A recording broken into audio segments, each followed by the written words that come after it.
Sígueme para iniciar sesión de Google de forma segura.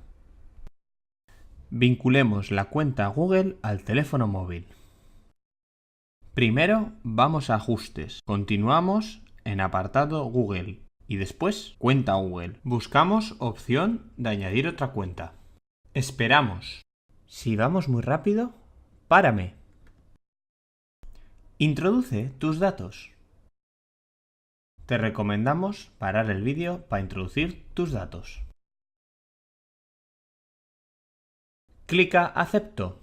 ¡Lo has conseguido! Cuenta Google vinculada a tu teléfono.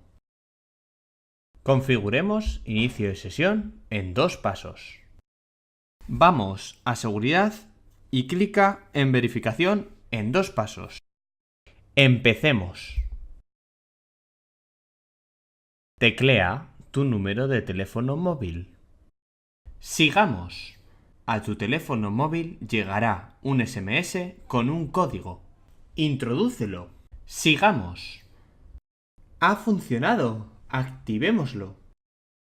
Aquí tienes varias opciones añadidas. Configuremos inicio de sesión mediante teléfono móvil. Clica Usar tu teléfono para iniciar sesión. Configuremos. Introduce tus datos. Si aparece un error, utiliza inicio de sesión en 2 pasos. Sigamos. Introduce tus datos. En tu móvil verás la parte derecha del vídeo. Configura bloqueo de pantalla y pulsa Sí.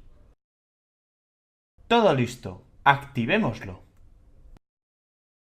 Pulsa este botón para activar la medida de seguridad en todos tus dispositivos. Muchas gracias por acompañarnos en este vídeo. Aquí te dejamos el correo.